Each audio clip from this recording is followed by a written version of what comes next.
Hi, everybody. Welcome to the Saturday Morning Marketing Smarties. And my name is Roland. I'm your host and the owner of R&D Hotline. Have a question, call the hotline. And in the meantime, you can call us directly in this hangout today, and we can maybe answer some further questions. We have a very interesting day today because of subjects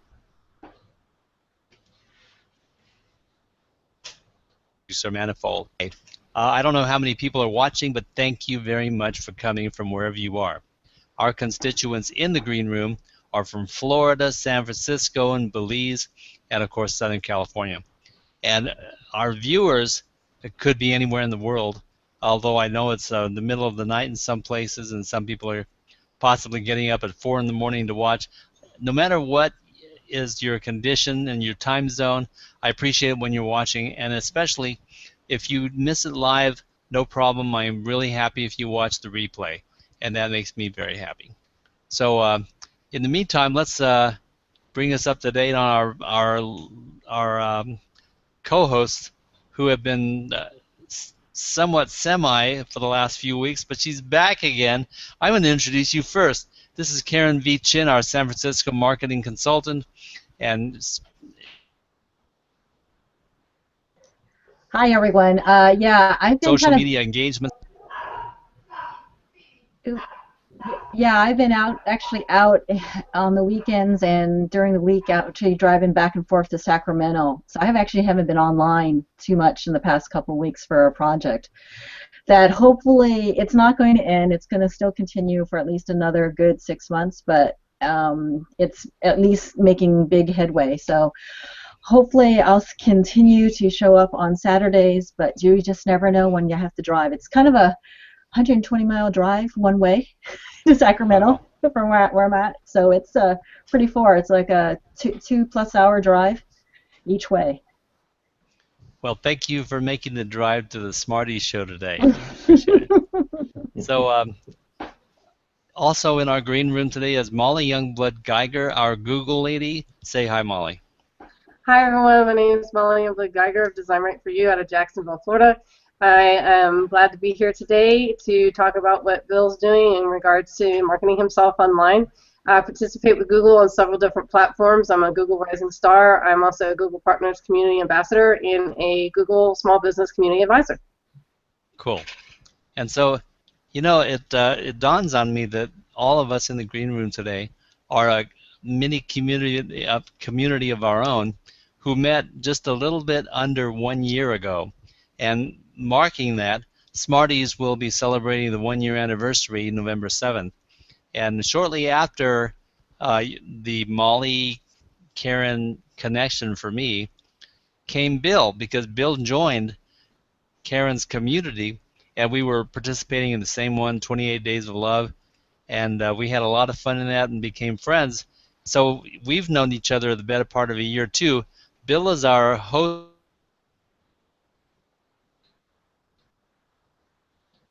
I mean, I'm thoroughly, utterly confused with what I'm saying here.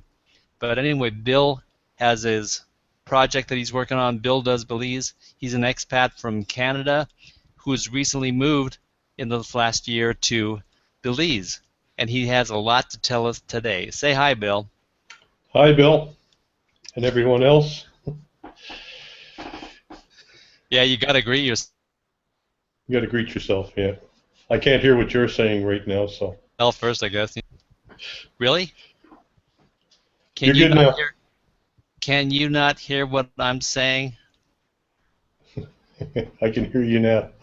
Okay. If I freeze, just go ahead and shake your head no to me, and I'll shut up until I unfreeze, and then we'll continue on. Bill, tell people about your initial entering into Belize and. Well, what brought us to Belize was why you did that. Yeah, well, the reason we did it was we were living in Canada, pretty much like typical Canadians and Americans. We were working 6 days a week, 10, 12 hours a day to get by and buy all of the things that we wanted and needed. And 30 years of construction, my joints and my body was starting to wear out, and especially in the winters, I was having a hard time getting around. And my wife, Laura Lee, also had a job that was pretty stressful, managing fast food restaurants. And she went to the doctor one day not feeling too well and was diagnosed with her second minor stroke. So we decided at that time that we had to do something. We had to have a life change, or our lives were going to kill us. So I started researching online. I thought, it's funny. I always said in construction, whenever my knees or my back would hurt, I got to get a computer job. And I thought that would be the answer to all the aches and pains. And so I started researching online to find out, if there was something I could do online, and maybe there was a way that she could retire altogether. And I found out that most of the online stuff, especially if you're in a situation where you've got to make money next week to pay the bills, there's a lot of stuff out there. It's hard to cut through the noise, and none of it was really stuff that I felt that I would be able to do. So one day in the middle of all of this, a little ad came up on the side, and it said, retire to Costa Rica on $800 a month. And so I kind of followed that rabbit down the rabbit hole, and found that it was something that possibly we could do. And we started doing research on Central America, and had initially decided to move to Costa Rica. And we knew there was going to be problems. We knew we were going to be moving to a country with a different language and a different way of doing things. And then all of a sudden, Laura Lee one day found Belize, and our major concern, which was going to be the language barrier, was solved by the fact that Belize was an English-speaking country.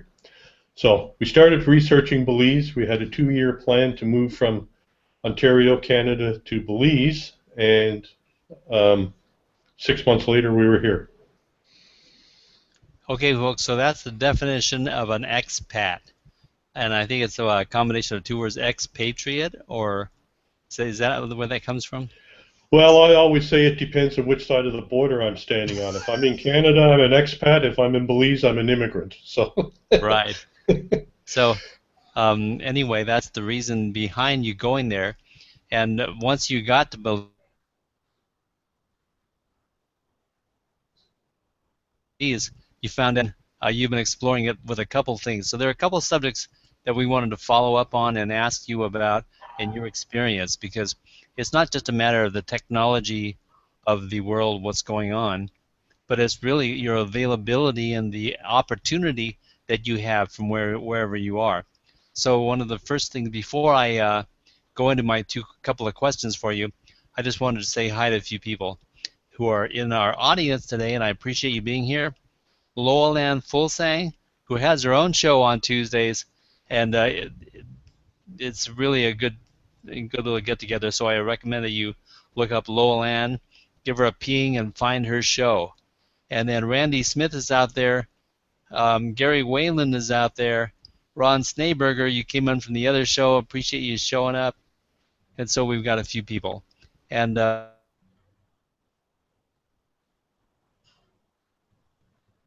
going to have some forever and ever. So the first thing is that we're going to get into Blab in a little bit. But what I wanted to hit first of all is that for a solid year now, I've been talking about the internet marketing tripod of a website, social media through Google Plus and Hangouts, and then YouTube because it integrates all three. And that so you are following the methodology to a certain extent, and you're filling in some of those blanks. Would you tell us what you're doing with your internet marketing campaign?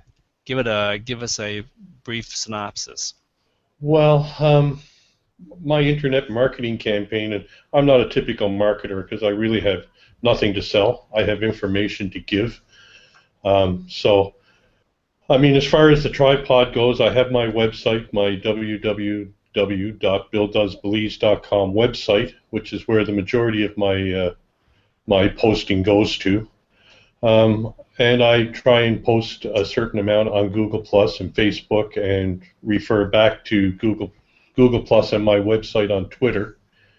And and I have some videos that I've been working on, getting more into the videos. Last week I finally recorded my first video of a water slide opening in Belize. So that's the direction I kind of want to go to complete the tripod, is getting into the video.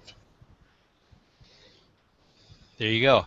I had a question for you on that water slide, because if anybody has watched his presentation, it's a water slide pretty high up in the air, and it's just a single slide off and then dumps right into the ocean. And how many stories high is that slide, do you know? The slide is, I don't know how many feet it is. It's 2 stories. 2 good stories, so it's probably really 2.5 stories by normal standards. You know, I've got that somewhat topped, although a 2.5-story water slide in Belize is probably a big thing. But I went to a place called Wild Rivers that had a 5-story water slide, and you talk about thinking that you're falling to your death. You know, you go over the side and it feels like you're going straight down. It's quite an experience. So those are a lot of fun. Anyway, yeah. You had something you were gonna add to that, Bill? No, not really. Other than, you know, it was the first water slide. There's not a lot of that kind of thing in Belize. So, and that's kind of part of the life in Belize. I mean, we had to give up. You know, I had to give up my hockey tickets, my professional hockey tickets, because there's no hockey here. There's no professional sports of any kind. I mean, we had a soccer game a few weeks ago with Canada and Belize, but it was on the mainland, so I didn't get to go. So it's kind of a total different life here. You've got to learn to appreciate the little things, and the little things become the big things. And in Belize, the opening of the water slide, the first one in San Pedro, was a big thing. I mean, there was a lot of people from the community showed up. There were a lot of people out in the water in their boats taking pictures of this thing, and yeah, it was a pretty cool afternoon. And I was glad to. I was actually the only one who got to climb up to the slide and take pictures. And I found out, I was wondering, you know, like, why am I the only one here? But then I found out later that the water slide was best seen from the water. So that's where all the photographers were in boats out in the water. Well, you got the unique view for the day, at least. I did get Jake going off of the slide, and yeah, I was the only one who got pictures of Jake actually climbing onto the slide and leaving. So yeah, it was kind of cool. I enjoyed going out and being part of that. Mentioned was video, and I know that you're going into that. What is your scheme, or what kind of plans do you have to explore the video opportunity as it pertains to your campaign? Well, I've kind of changed my direction a little bit. Like originally, I always said, you know, I'm not here to promote Belize. I'm not here to criticize Belize. I'm just here to provide the truth about Belize. And to that end, I want to do videos in 2 ways. I want to, first of all, interview expats, people that have been here and have lived the experience and can, you know, validate what I'm saying and can give their own opinions, because everybody I meet has a different story on why they came to Belize. They have a different situation, and they came for, you know, they came to something different and they built something different. So I think to share those stories would be a good thing. And then the other thing is, you know, I kind of stayed away from it because I feel it's kind of promoting Belize, but I want to get out and just kind of show the fun stuff in Belize, the water slides opening and, you know, doing fishing trips. When we go shopping for big stuff, we have to leave the island, and it's a 45-minute boat ride on the water taxi to Belize City.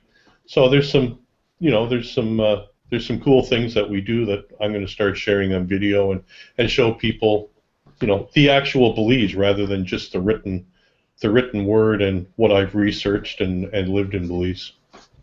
So, Bill, you're it sounds like you're using the technology for vlogging for sure, you know, and kind of telling the world what your perceptions are about Belize, and also maybe breaking down barriers of what people on the outside would think of Belize. Like, I, for one, think of Belize as more of a kind of a tropical island and not many people, but it sounds, from when I look at your post on G+, that there's just a lot of more, I would say, activity as in hustle and bustle, but it kind of changed my perception. And I guess from what even from your perspective of doing research online, like a lot of people who do Google search, that when you finally got there, things were, I would assume, different than what you what you thought you were getting yourself into.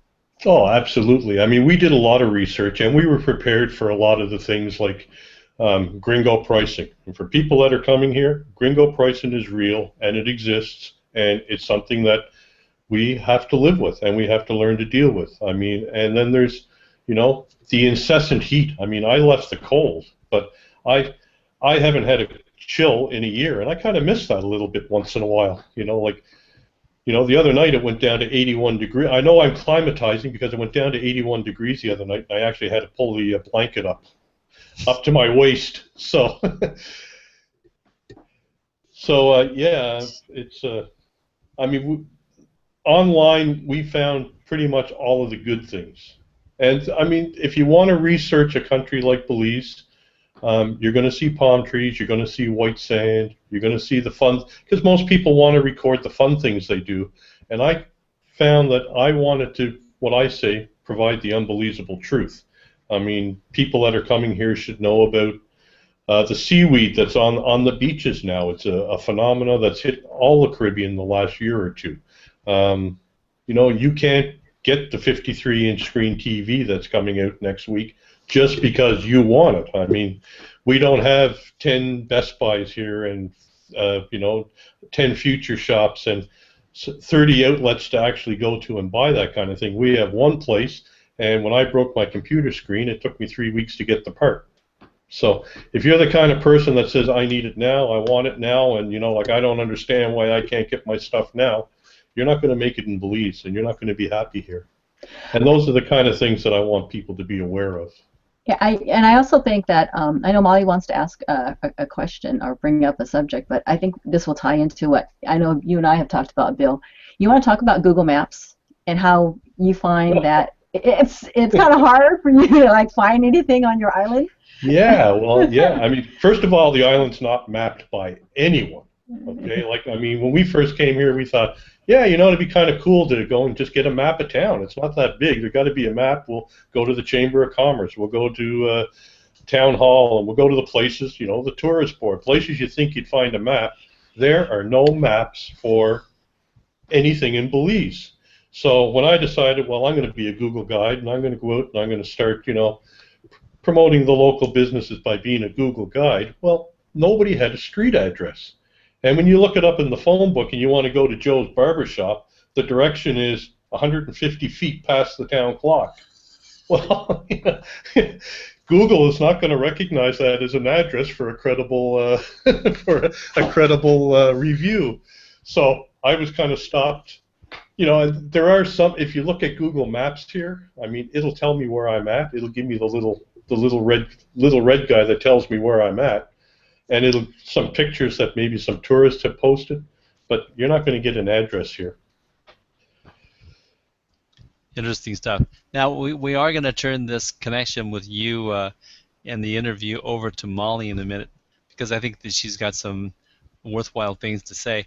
But you, with your video production, you have a particular scheme that I was interested in, because it involves other business owners and an interview series and possibly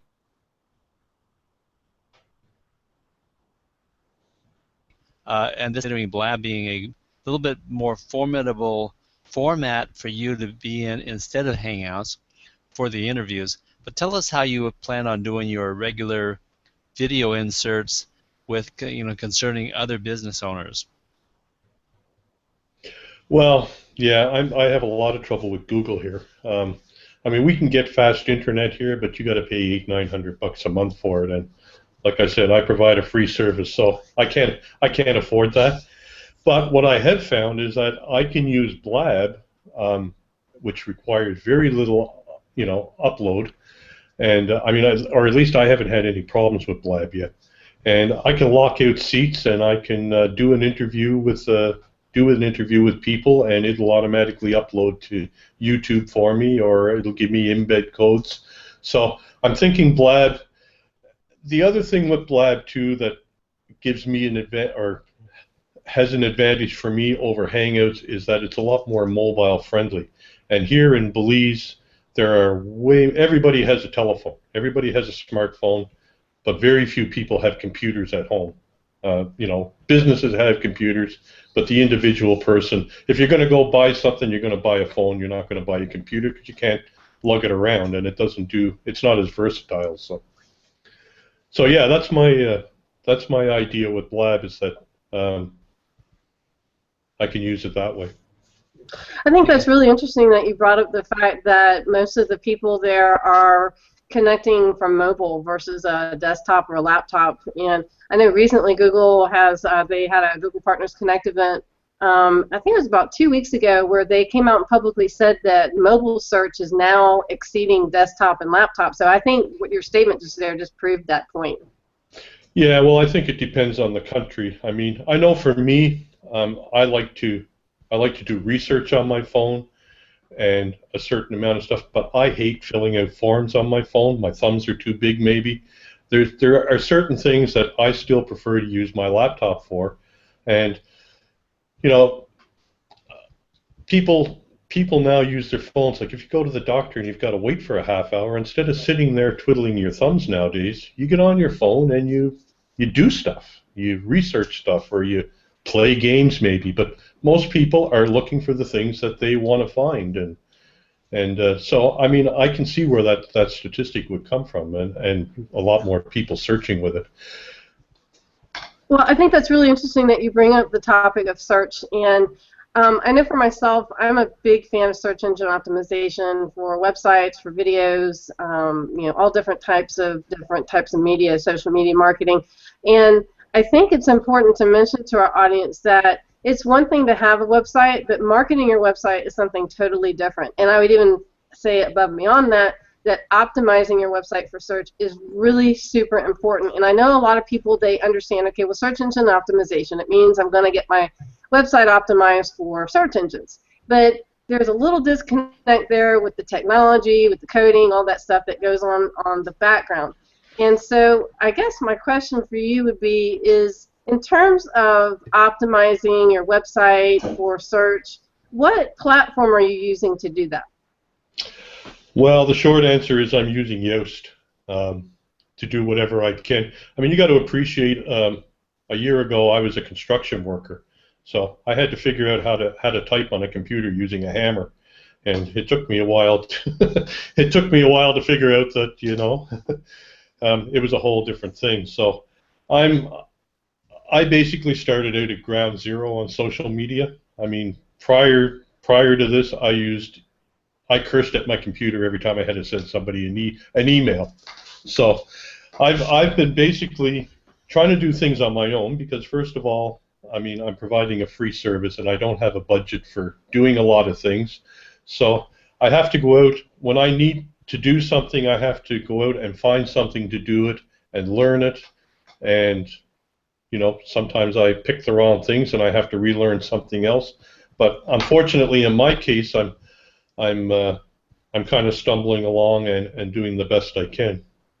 Well, I think that's great. That's a really great story that you've explained. That a year ago you weren't really familiar with having a website or social media or optimizing videos, and I think that serves as a really good example for our audience that you can do this. You can, if you take an investment of time to look into the different resources that are available to you. Like you mentioned, you're using a WordPress because Yoast is a plugin that's associated with WordPress, and really just get out there and try. Try to learn this thing, and like you said, you may get figured out the first time. You may stumble and have to pick yourself up and and pick yourself back up again. But I think that's a great story that you've shared about yourself. Well, yeah, and I find I've just got to try things and see what works. Now, I'm really happy with Yoast. I mean, I'm not promoting it or anything, but prior to my using Yoast, I don't know, I guess about a month ago, I uploaded it as a plugin. I mean, I had 1 or 2 people actually subscribe to my site. Then I did Yoast, and I know Yoast is just the basic of SEO, but I went through and I optimized all of my, I think I had 23 or 25 posts. I went through and individually optimized all of those posts. I made my titles shorter because it told me to. I, put tags in my pictures because it told me to, and did a lot of the things that Yoast told me. Well, now I'm getting 2 subscribers on average a week to my website, which, again, doesn't seem like a big number, but for me, I mean, that's a step in in the proper direction. And as I learn more, maybe that'll go up to 3 and to 5 and to 10 a week. And at some point, I'll have a website that people are looking at. It actually will. In fact, prior to our show, I just did a quick search to see, what would come up if I type Bill does Belize, and you are on page 1, which I think, proves the fact that you took the time to go in and optimize for your efforts, even though it is WordPress, and I've already talked to people about WordPress. WordPress is a great platform for business owners who, maybe they're on a budget or they want to, be in control of the website. But I definitely recommend that if you are a WordPress website owner, that eventually, when you do have the budget, is to contact an SEO professional to do a website audit, because of the fact that the Yoast plugin, there's a couple other plugins, they are beneficial. They will help get your website seen, but there's a lot more that can be done in terms of search engine verifications, canonical links, making use of all the different Open Graph, Twitter card tags, and making use of geolocation tags that helps for local business. There's a lot that goes into it, and so it's and optimizing the alt tags and the header tags. There's a lot of different things that play into. In fact, one of the things that a lot of people don't realize is there's 2 files that actually are uploaded to the root directory of a website, and that's your robot text file and your XML sitemap. And just real quickly, what those are: a robot text file is a read-only, just regular notepad file that tells a search engine how to read your website. And then we have something known as an XML sitemap, which stands for Extensive Markup Language. And what that is it's, again, just another read-only file, but it actually tells the search engine all the different pages. So it's almost like a map for your website. So I just wanted to quickly share that with our audience, that if you're not sure if you have those in place, double check to make sure, because those are 2 very important things to have in place in terms of search engine optimization.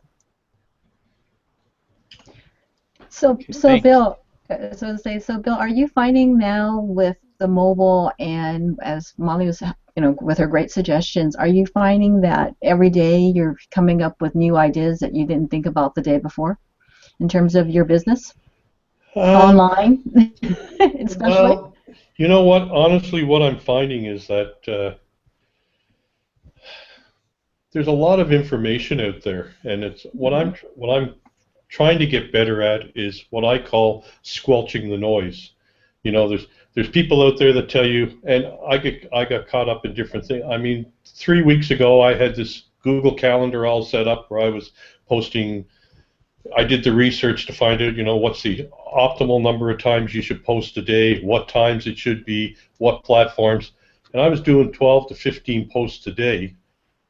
But I was also working at my computer 12 hours a day, to try and maintain that schedule. And for me, that just didn't work. I mean, I had to back off. Now I try and just do a post a day of some kind of quality, and it's hard for, like, I write about what inspires me here, so I don't know if other people think they're quality posts or not, but I'm basically turning it more back into a fun thing, which is what I started it for. I didn't start it as a business. I didn't start it to make money. I started it kind of as a hobby and to have fun, and I got way in over my head trying to make it a monetizable business. So I am finding out new things every day, and I'm open to new things. And the thing I find, though, is that as quick as I change and as quick as I find new things, the platforms change.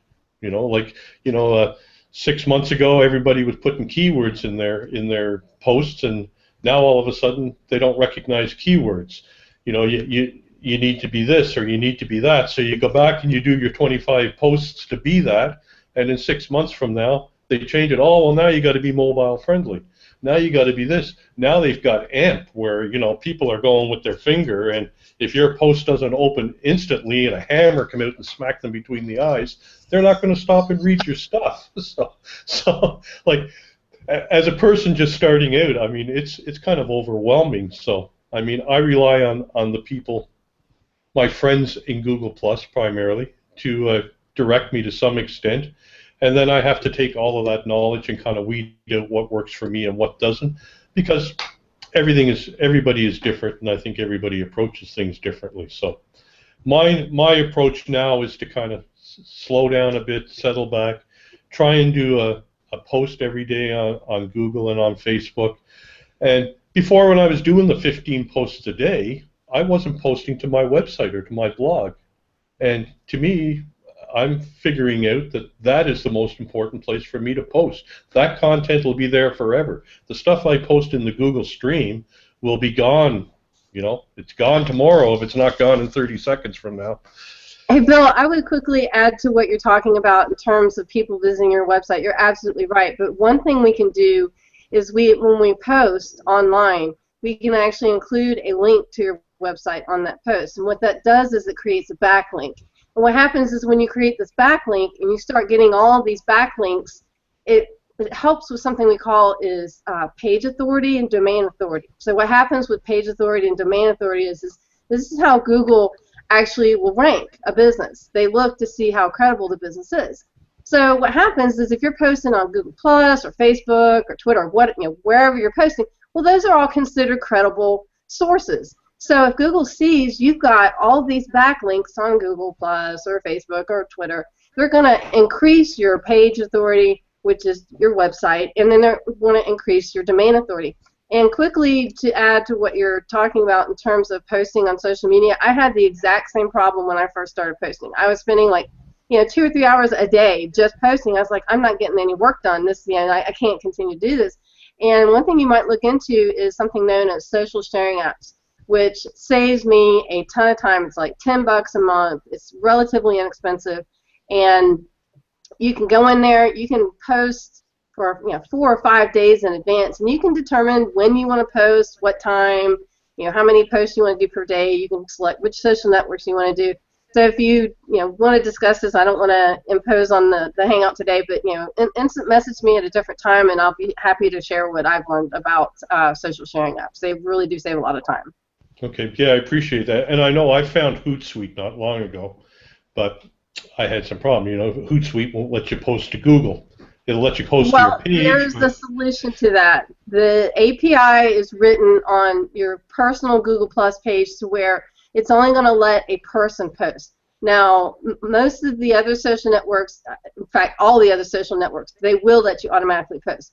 The reason for that is because Google wants that authenticity of that person posting onto Google Plus. Now, there is a platform, I think it's called, I can't remember, Follow Me, or it's Friends Plus Me. Yeah, there it Friends is. Yeah, that's it. That is a platform that you can post onto Google Plus to your personal profile automatically. So thanks for that, Karen. I kind of drew a blank there for a second. Then you got to be careful. I mean, if you post that way onto Facebook, they penalize you. Because not necessarily.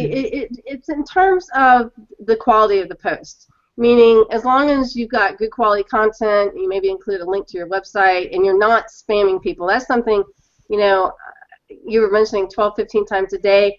I personally probably wouldn't recommend that many times. I would probably say more like, 5 or 6 times a day, just to kind of remind people that you're out there. Well, I was talking over several platforms, though, not just to Google. Right. Yeah. Right. I understand. I think also too. But I think also the relevant things to be out there posting.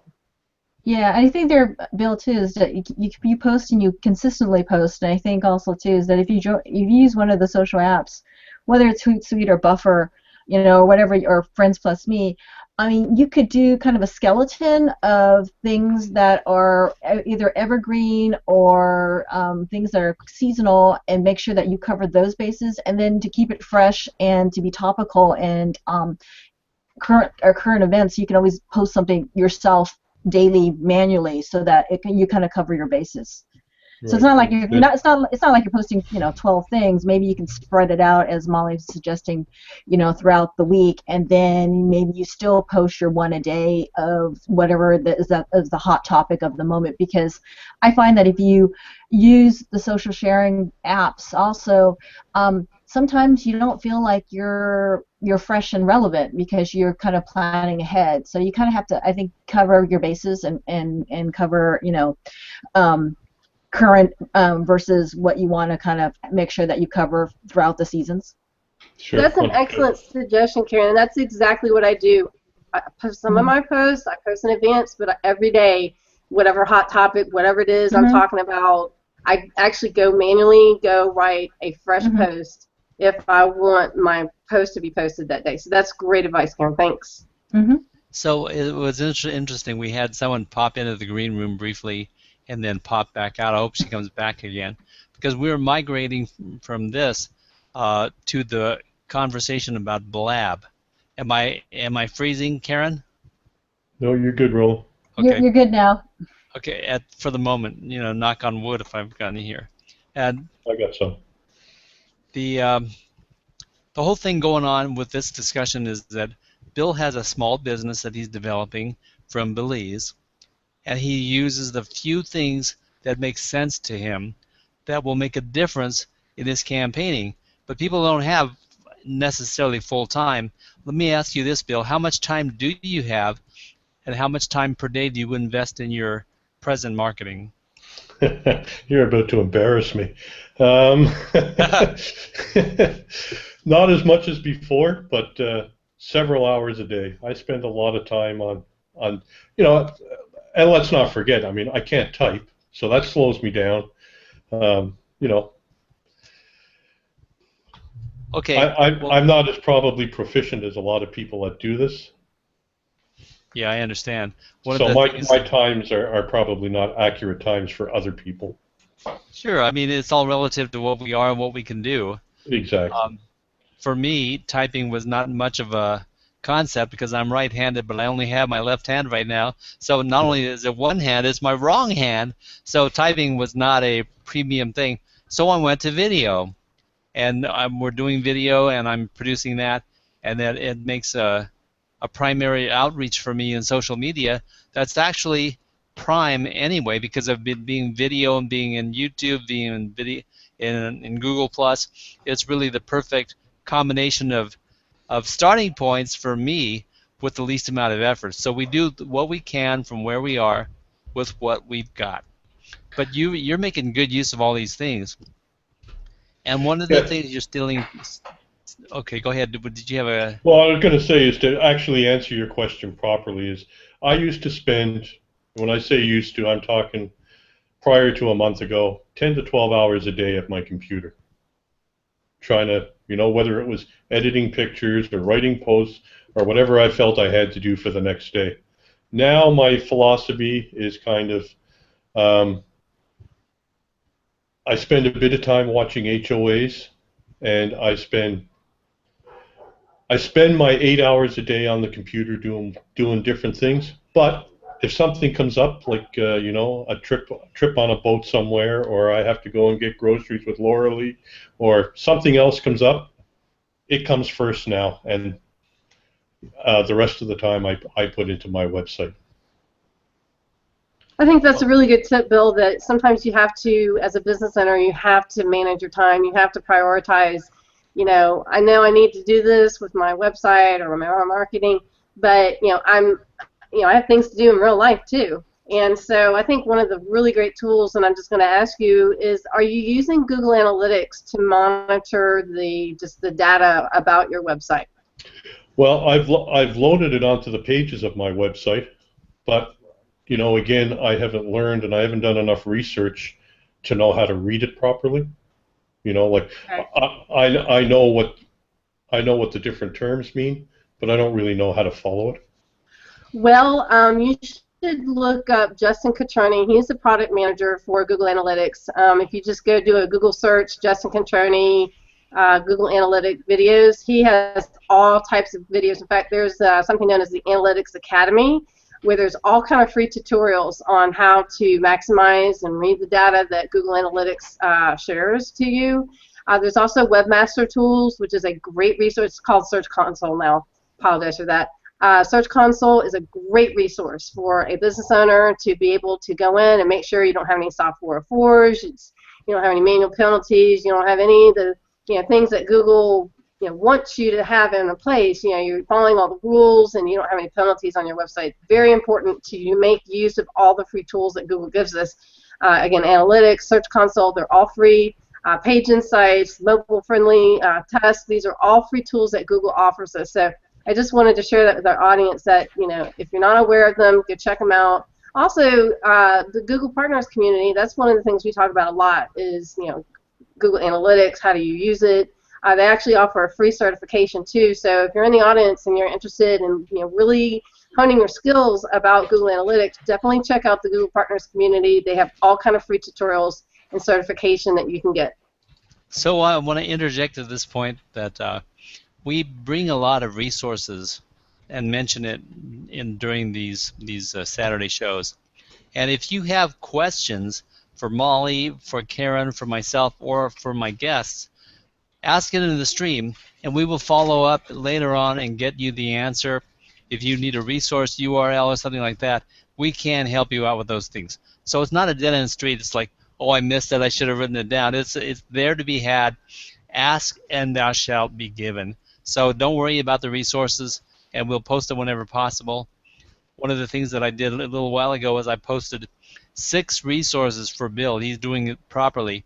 He's got a YouTube. He's got a Google Plus profile. He's got a Bill Does Belize business profile, a business page. He's got a Bill Does Belize community. He's got a Facebook, and he's got a website. So he's really in the primary place as a good starting zone. And if he wanted to add to that, there are other platforms that he could add, but it really depends upon how much time he can spend, what's beneficial to him, and what causes his primary machine to advance forward. Now, before we go on into our next merger of concepts, I wanted to say that Michael Thomas had a comment for you, Bill. You and yours are impressive, my friend. And Bill Graham, keep it going, bro. Thanks, Michael. I appreciate that. So he's cheering you onward, and I want to make it clear that the reason that you're on this show today is you're doing a few things right. And some people get on there and they try to do every little thing, and they're ineffective. Whereas what you're learning is how to do a few steps that make a difference, and you're doing them right. So at least you're doing a full-on forward march, and you don't have to back up and pick up the pieces. Plus, you're getting an education as you go. Well, thank you to Saturday Morning Marketing Smarties for that, or a lot of it. Well, I'm glad that's the case. We are welcoming to the Green Room Loelan Fulsang. How are you doing, Loelan? Oh, good morning, Roland. So nice to be here after a bit of a computer disaster. Oh, no. Oh, no. So I have a question. What does one do when Google Chrome decides to suddenly not respond? You want to address that, Molly? You could probably do it a little more so fluently. what you're going to want to do is you're going to want to go download the latest version. Usually what happens when that occurs is they've done an update to the browser, and they actually did do an update to the browser earlier this week. I think it was 46 different additions that they made. I'm not going to bore you with what all this is. You can go Google it, but that's more than likely what happened is you've got an older version of the browser and it crashed on you. Thank you. I certainly will do that. You also can check out, Google has a second version of Chrome. It's called Chrome Canary, and so it's just another version of Chrome.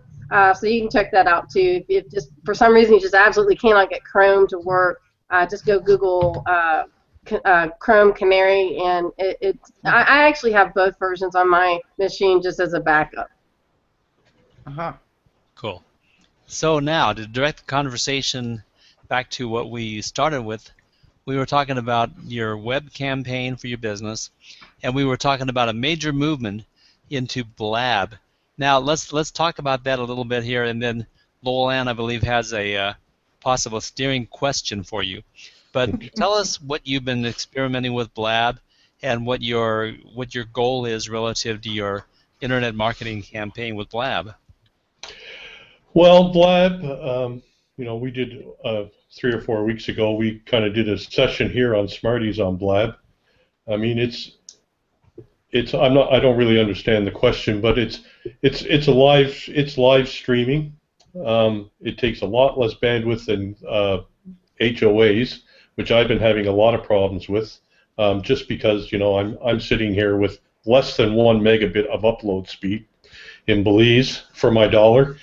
So yeah, you can imagine I have a lot of trouble with H.O.As. But I seem to be able to converse and to have no problems on Blab. So as far as doing interview type things, I feel I can probably use Blab and lock out a couple of windows, do my interviews. If people find us on Blab and they want to talk to my guest, then I have the option of opening seats and bringing people in to deal with their questions and engage with them right there. And yeah, I mean, basically that's my intention to use Blab is for expat videos. So in a lot of respects, the things that you would be doing in a hangout of the course of the interaction, you can accomplish most of them, or the most vital things, in the Blab without sacrificing the person-to-person connection and the live reality of what you're doing. So absolutely. Yeah, absolutely. I mean, there's a few things I can't do. I can't screen share. I can't do some of that stuff. But when you're interviewing somebody, you don't need to screen share. So, I mean, to be able to lock two windows and just have me and a guest, and especially since here in Belize, the bandwidth is low everywhere, and there's people out there that can afford bandwidth less than I can, but they all have iPhones, and I can use Blab from iPhone to iPhone. Now, I don't like the quality of the video near as much from a phone as I do from a laptop, but yeah, it's going to. The bottom line to your question is it's going to give me the ability to be able to do these things on video, live, streaming, and upload to YouTube, whereas HOAs is going to be a major hassle for me, and I'm going to end up, frustrating people that I'm interviewing and frustrating myself, and I'll end up dumping the whole thing. So I was really happy to find Blab for that reason. Very good. Now, I want to make sure that we include Lowell Ann, because she came on with specifically a few thoughts about Blab, and she's been doing a Blab herself, and I've been joining her a little bit from time to time and talking about the same subjects. So Lowell Ann, if you would like to come on and engage with Bill about the concept of Blab. Well, I have played around a little bit as a participant, a side watcher on Blab a bit, but I can't say that I've ever really run one.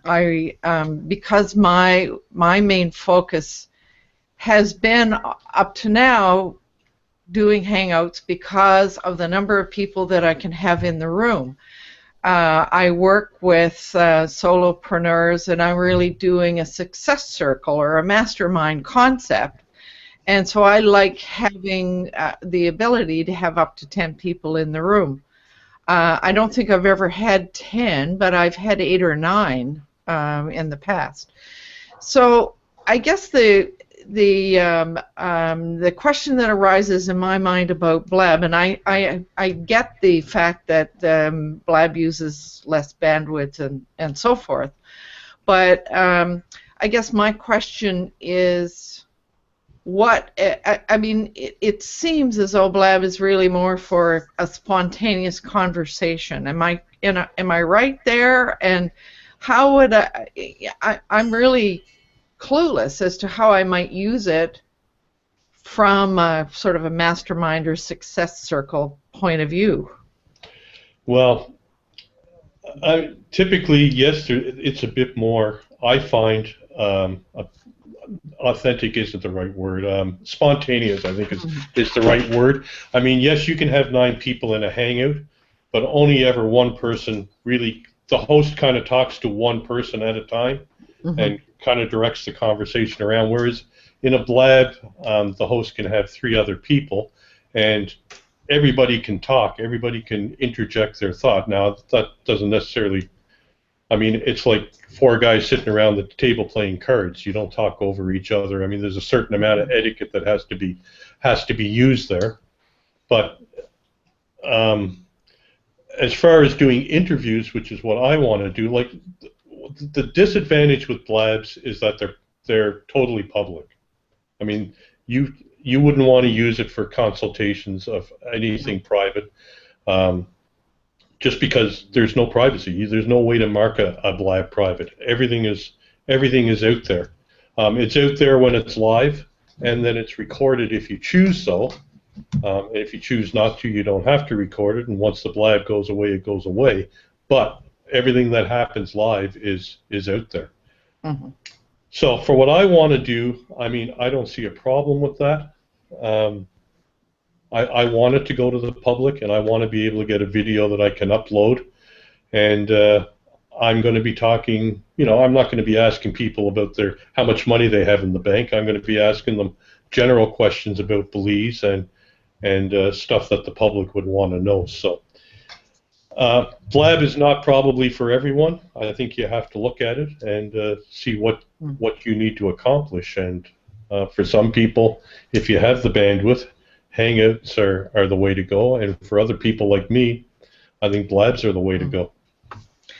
I had a really interesting experience yesterday. Two people in a local networking group that I belong to, and some of those people are members of who come to my success circles. But I was driving up island with some people yesterday, and all of a sudden I got this invitation to be on a Blab, and all I had was my cell phone, and so I went in, and it worked like a hot damn. So I think I heard you say that it really is it is really good for mobile work. And of course everybody was a little bit nervous that I might be the one driving and doing this, and I quickly had to reassure everyone that I was a passenger. So yeah, please, people, don't blab and drive, please. No. But part of the conversation yesterday was kind of interesting because we were trying to think of ways that we might make use of the Blab for this networking group, and as a way to promote this networking group, and as a way to bring people in, and because this networking group, some of the people are not very comfortable with things like this. Some of them are not very knowledgeable about online anything, even though a lot of them are solo entrepreneurs. They're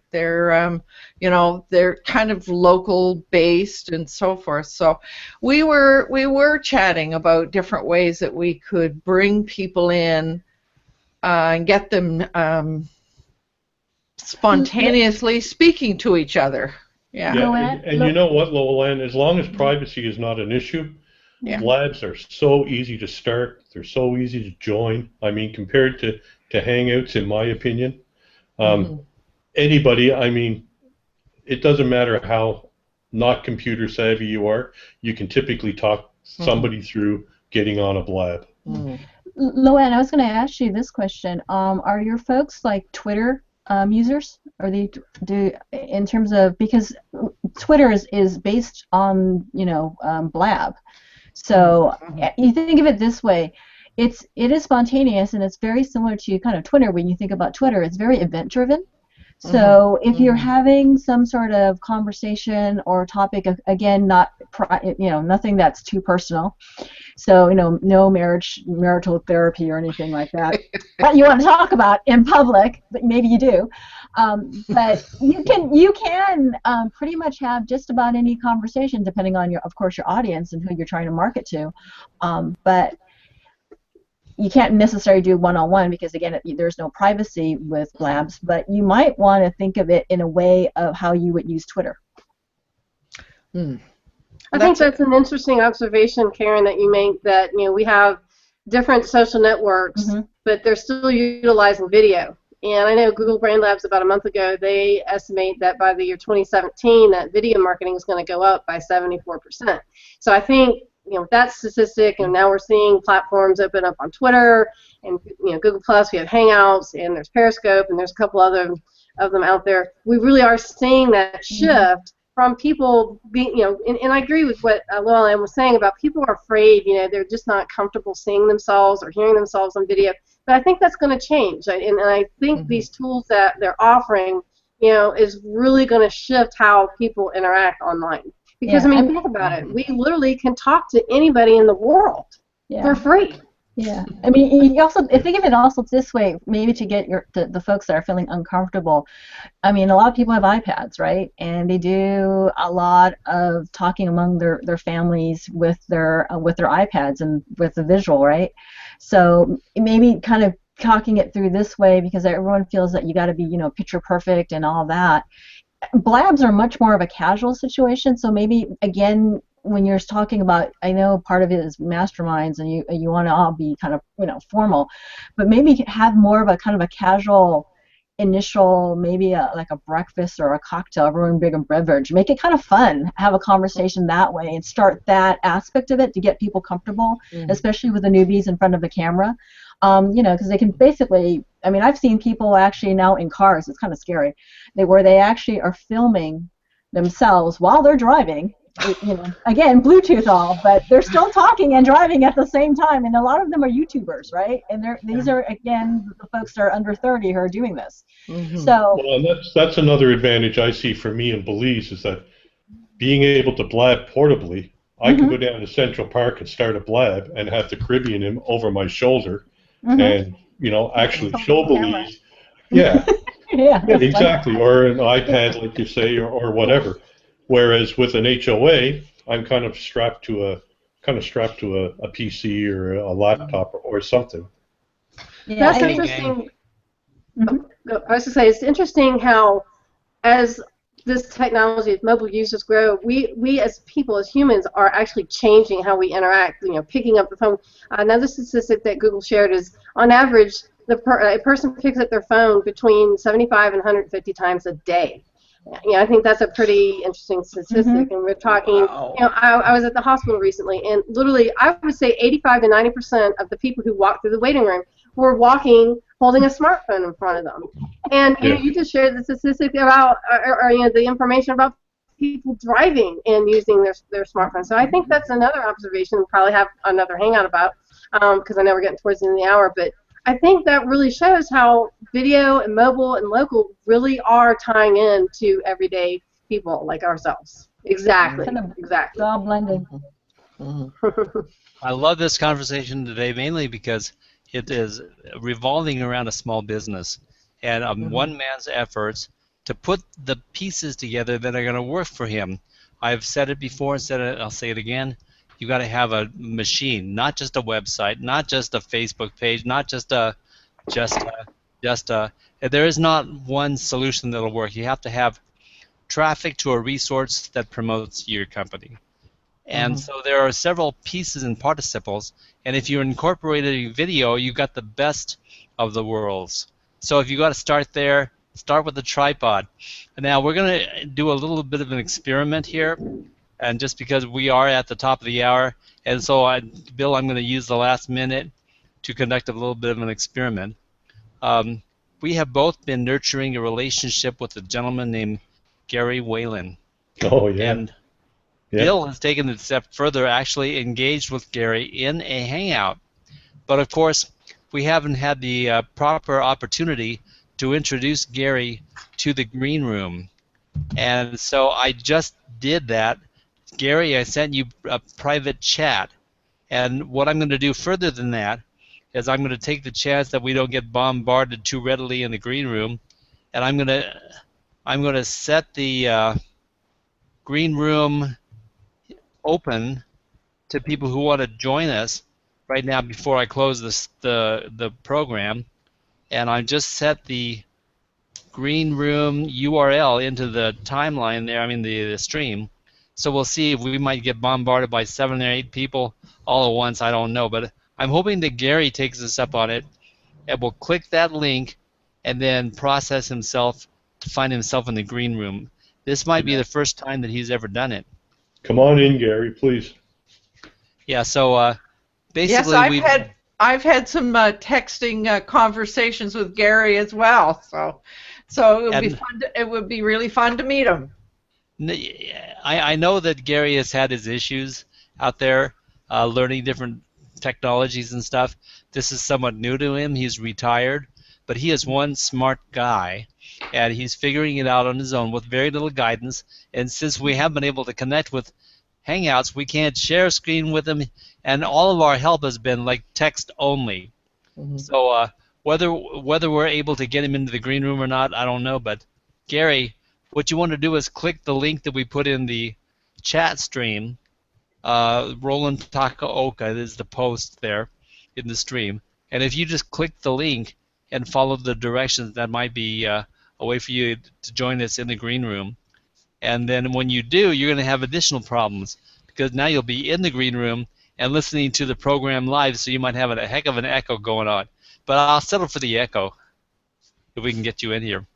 In the meantime, I want to say thank you to everyone, the co-hosts and the guests that we had today, and we'll find a way to get Gary in here eventually. He might come in after the show is over, possibly. I was hoping to catch him live, but we'll welcome him any way he can come in. And in the meantime, I thank you very much, Bill.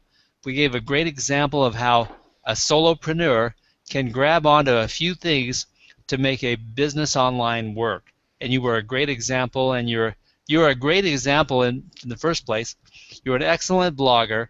You're very diligent and persistent about your approach, and you're involving yourself in the right things: video, Google+, and a website. I'm really proud of you, Bill. Thanks, Roland. I appreciate that. Yeah. So on behalf of Saturday Morning Marketing Smarties, we're going to go ahead and sign off and maybe hang around a little bit, hoping that Gary Whalen might find his way in. And we'll report back to you next week on Gary. Thank you, everybody. Have a good day.